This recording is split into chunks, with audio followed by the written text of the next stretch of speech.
विभत्स रस और अद्भुत रस के बारे में जानेंगे। तो सबसे पहले भयानक रस, जिसका स्थायी भाव है भय। किसी डरावनी वस्तु, व्यक्ति, घटना, दृश्य आदि को देखकर, उसे पढ़कर, सुनकर हमारे अंदर का भय नामक स्थायी भाव जागृत होता है और वह स्थायी भाव विभाव, अनुभव, संचारी भाव से मिलकर परिपुष्ट होता है। वहां पर भयानक रस की उत्पत्ति होती है। आचार्य भानुदत्त के अनुसार भय का परिपोष अथवा संपूर्ण इंद्रियों का विक्षोभ भयानक रस है। जैसे एक ओर अजगर ही लखे, एक ओर मृगराय, विकल बटोही बीच में, पर यो मूर्छा खाए। यहाँ पर एक राहगीर के भय का चित्रण किया गया है कि राहगीर कहीं जा रहा है और उसे एक तरफ शेर है, दूसरी तरफ अजगर है। अब वह दोनों तरफ अपने देख करके इतना ज्यादा डर जाता है कि वह बीच में ही मूर्छित होकर के गिर जाता है।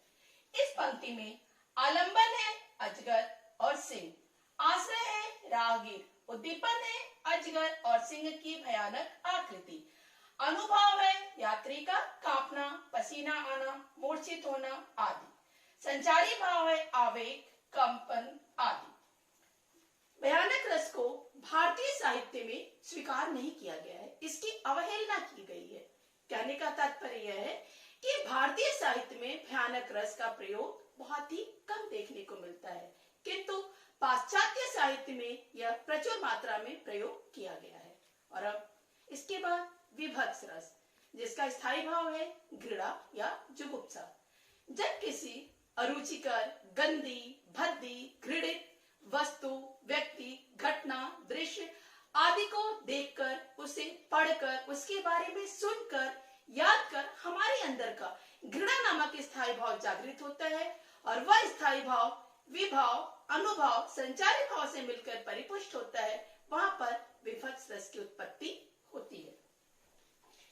बहुत से विद्वान इसे सहृदय के अनुकूल नहीं मानते हैं, फिर भी जीवन में घृणा उत्पन्न करने वाली स्थितियां कम नहीं है। कहने का तात्पर्य है कि बहुत से विद्वान मानते हैं कि विभत्स रस को रस में नहीं शामिल किया जाना चाहिए, किंतु बहुत से विद्वानों का मानना है कि हमारे जीवन में बहुत से ऐसे पल आते हैं जो घृणित होते हैं और उनका वर्णन करने के लिए विभत्स रस को रस में शामिल किया जाना चाहिए।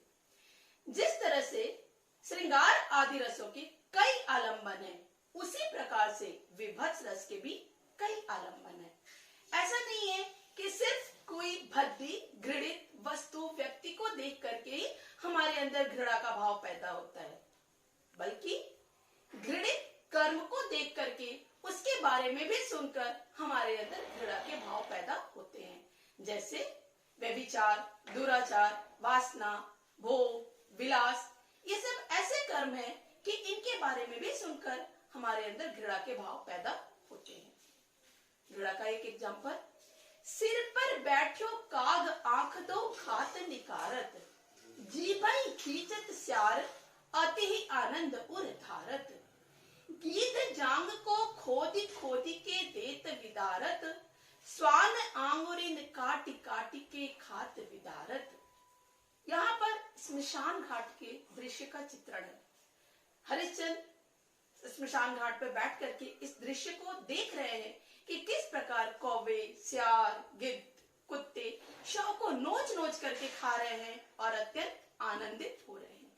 इस पंक्ति में आलंबन है मांस, मुर्दे और स्मशान घाट का दृश्य, आश्रय है हरिश्चंद्र, उद्दीपन है गिद्ध, सियार और कुत्तों द्वारा मांस का नोचना और खाना, अनुभव है राजा का इसके बारे में सोचना, संचारी भाव है मोह, ग्लानि, दीनता आदि। विभत्स रस को दुखांत रसों में शामिल किया गया है। इसके अतिरिक्त करुणा, रौद्र, भयानक रस को इसका सहयोगी रस माना गया है। ऐसा कहा जाता है कि शांत रस से भी विभत्स रस की निकटता है।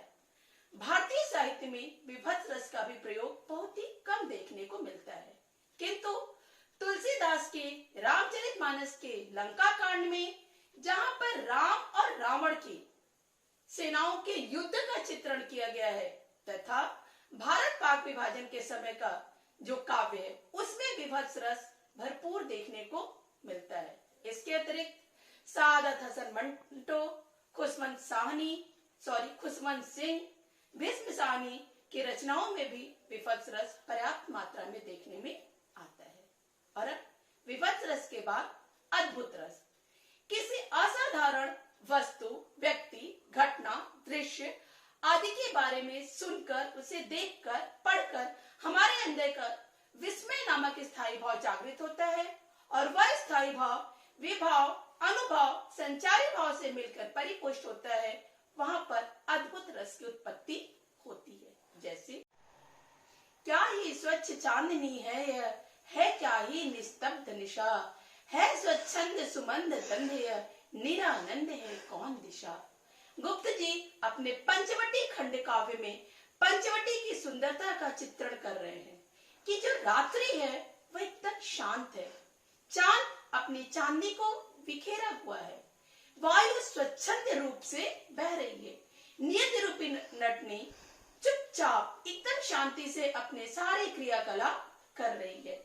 इस पंक्ति में आलंबन है आश्चर्यजनक पंचवटी स्थान, आश्रय है विस्मित दर्शक, उद्दीपन है स्वच्छ चांदनी शांत रात, अनुभव है रोमांच आश्चर्य मुंह खुला रह जाना, और संचारी भाव है मोह आवेग।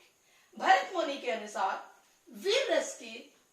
अद्भुत रस की उत्पत्ति वीर रस से मानी गई है।